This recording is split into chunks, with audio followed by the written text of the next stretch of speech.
afternoon, welcome to today's video, and today we're looking at this Sharp radio cassette. It is a Sharp WQ-T232. So let's see if we can get a good focus on it there.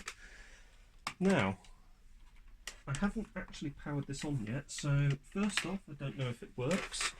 It has this interesting twin cassette mechanism, whereby the cassette tray comes out like so, and you have a cassette that goes in the front and one that goes in the back, and you've got two separate sets of spools on it. What looks like an extra long pinch roller and two individual heads. So let's plug in the figure of 8 power connector. We have a power light illuminated on the top. It's currently set to CD. Let's make sure that the volume is down. And let's put it onto radio. It's on radio now. There's definitely some noise out of it. Let's tune it into a radio station.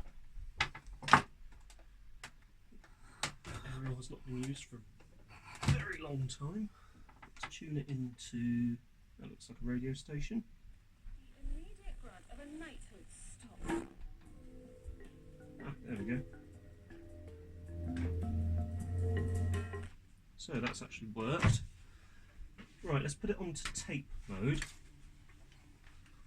And let's eject. And I've got a cassette here that we can use to demonstrate. I'm not sure if this will trigger a copyright warning, but this is the driver information cassette for the 1986 Rover Sterling.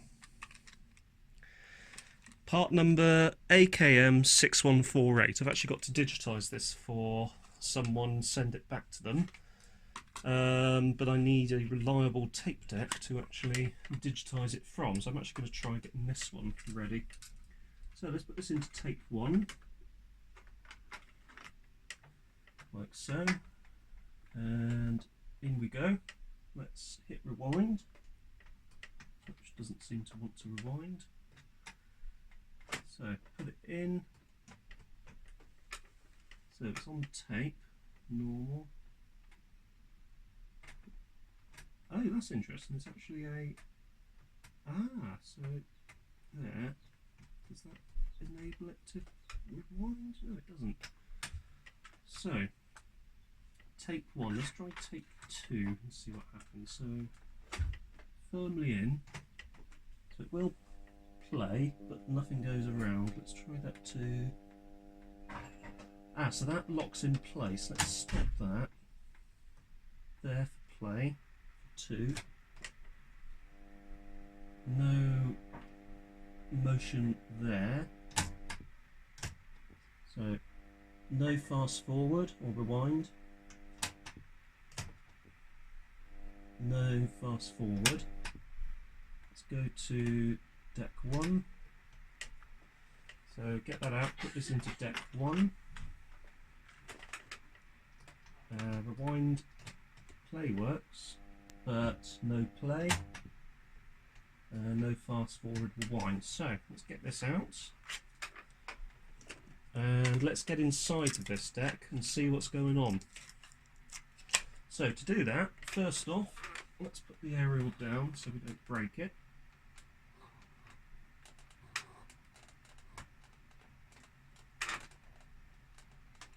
Fold it down out of the way. Let's unplug the deck first and unplug the plug as well.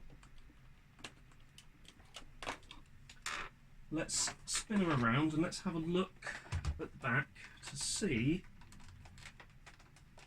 what screw holes we have. So we have 1, 2, 3, 4, 5, 6, 7. So 7 crosshead screws, and to get to those we will need quite a deep reaching crosshead screwdriver. let's go and fetch one of those and get inside. Right, let's get the back off. Perfect screwdriver. That seems to be out. There's little arrows next to these as well, which is quite handy. So it is engineered on the face of it with servicing in mind, which is unlike a lot of decks of this era.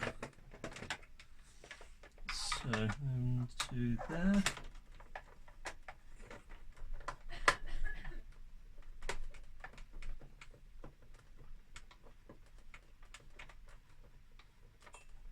So that one's definitely out. So down here.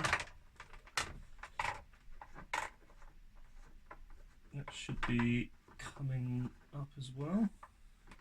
Be interesting to see if we can find some date markers in this. There is a recording and playback of any material may require consent, which Sharp is unable to give. Please refer particularly to the provisions of the Copyright Act 1956, the Dramatic and Musical Performers Protection Act 1958, the Performance Protection Acts 1963 and 1972, and to any subsequent statutory enactments and orders. In other words, home taping kills music.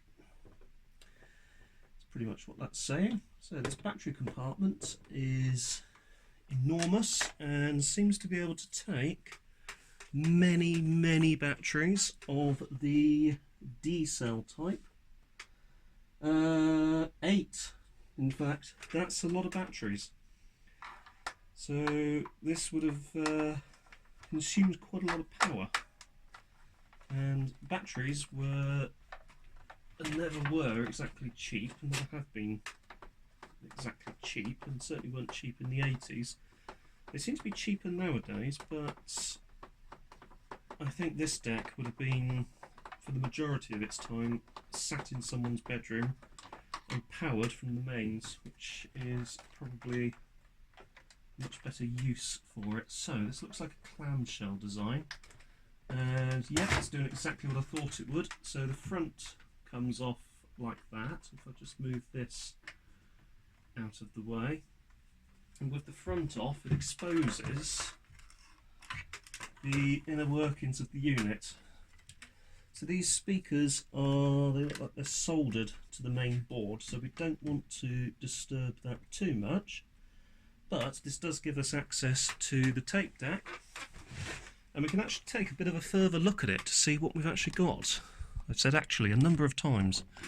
So only one of the decks will record, that being the tape deck 2, which is the rearmost deck. We have not one pinch roller as I thought, we've actually got 2 individual conventionally sized pinch rollers. We have 2 audio heads, single erase head, and we've got that unusual double spindle effort. We've got this switch on the top, which as you can see moves this rod here, and that seems to determine which deck is going to be in use. So 2 seems to work, as you can see.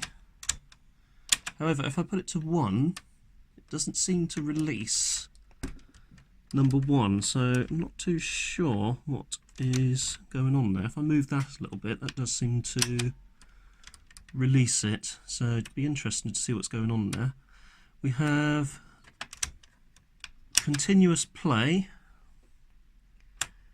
which will allow play but not any of the other functions. So that's obviously if you have 2 tapes in the machine, it will basically play, I guess, one of the sides of one of the tapes and the same side on the other tape. So we need to get this deck out to see what is going on belt wise. We've got a single drive motor here. I want to see what's going on with the belts. So we have 1, 2, 3, 4 and 5, and hopefully that should allow us to get that out. So that's flopped around in completely the opposite direction that I want it to go. And you know what, we're going to do that next episode. So thank you very much for watching this episode. I will see you next time when we get the tape out, or the tape mechanism out, and we see what's going on. Don't forget to like, don't forget to subscribe, hit the notification bell, everything else. See you next time.